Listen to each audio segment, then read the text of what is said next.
Vamos falar agora sobre carreira profissional no Manchetes Noticidade.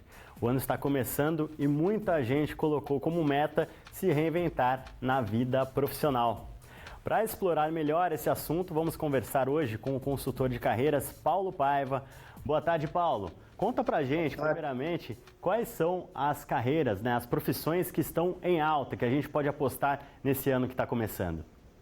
Olha, nós temos diversas carreiras aí que a gente pode seguir, tudo depende da região que você está, mas é importante a gente entender que há algumas áreas comuns, como a área da saúde, a área da tecnologia, elas vêm fortemente para 2023. Então, tudo que estiver ligado à área da saúde e tecnologia vem forte, principalmente as áreas de comunicação, marketing.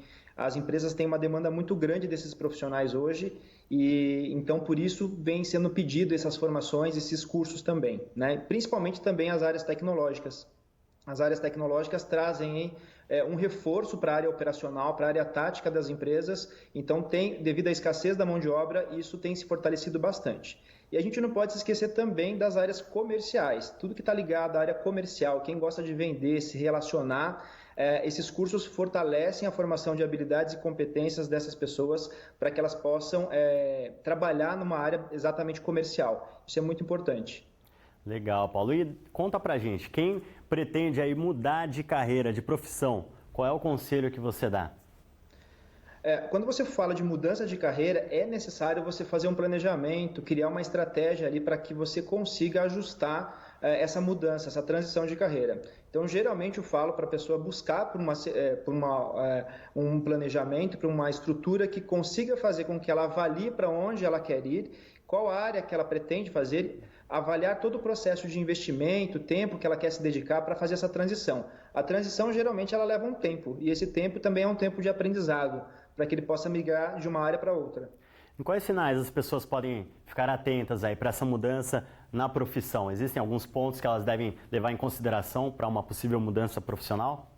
Acho que para os nossos ouvintes, acho que é muito importante dizer que dois pontos principais precisam ser analisados: comportamento e o conhecimento técnico. Então, se a pessoa está transitando de uma área para outra, ela precisa trazer essas habilidades técnicas para essa transição e entender que tipo de comportamento, que tipo de habilidade que ele precisa ter para atingir essa vaga, essa função que ele está buscando.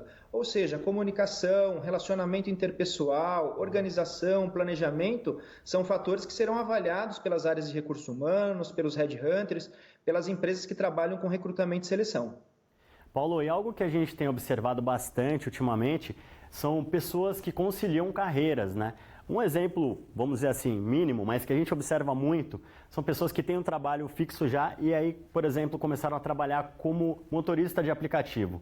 Isso é importante? Faz o profissional ficar valorizado? Como que o mercado vê esses profissionais, vamos dizer assim, multifunções?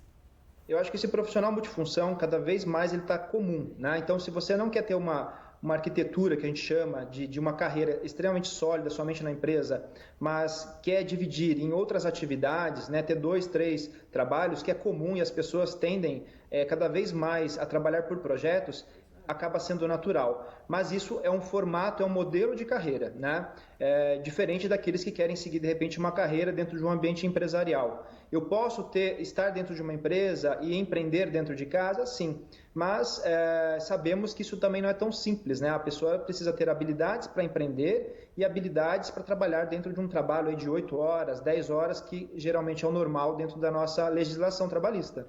Certo, isso é importante assim até para uma vida mais saudável, por exemplo, que a pessoa busque uma profissão, além daquela que ela tenha conhecimento, que ela tenha formação.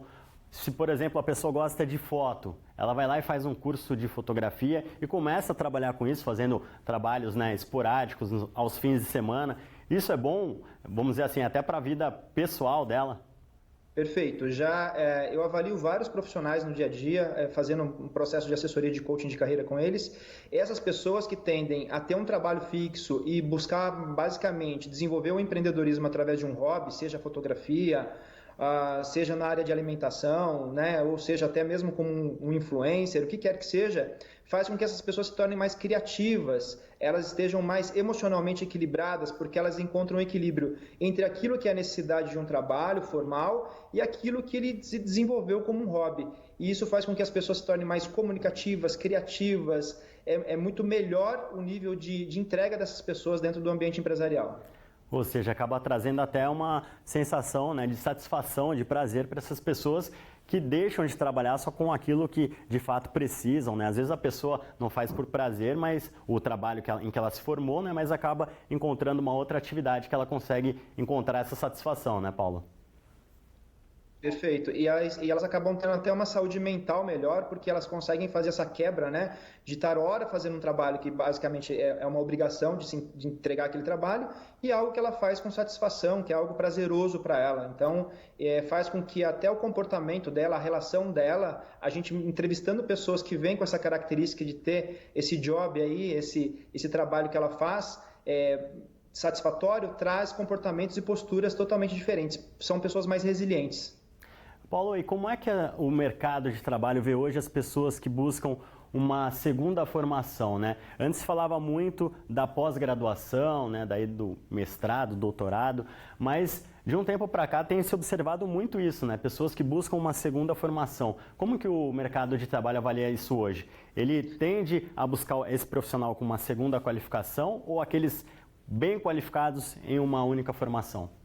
Não, hoje a gente tem essa facilidade de enxergar profissionais que buscam uma correlação, muitas vezes, com a sua área e tem uma segunda formação ali. Não necessariamente precisa ficar alinhado diretamente à formação básica dele, mas que tragam aí perspectivas de um trabalho, de um profissional mais completo. De repente eu posso ter um engenheiro hoje que ele pode estar fazendo um curso de administração. Isso vai ampliar, né, vai dar amplitude para as competências gerenciais dele, ele vai ter uma relação com a empresa, com os resultados que ele tem que trazer para a empresa de uma forma diferente. Eu posso ter um dentista, um médico, que basicamente busca uma formação em administração, né, para que ele consiga gerenciar um pouco melhor o seu empreendimento.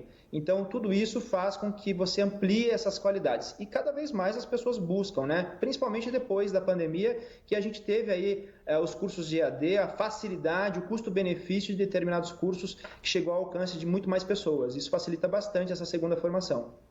Legal, Paulo. Eu quero agradecer a sua participação aqui no Manchetes Noticidade ao Vivo. Muito obrigado, viu, pelos esclarecimentos, pelo bate-papo. Eu que agradeço. Um abraço a todos.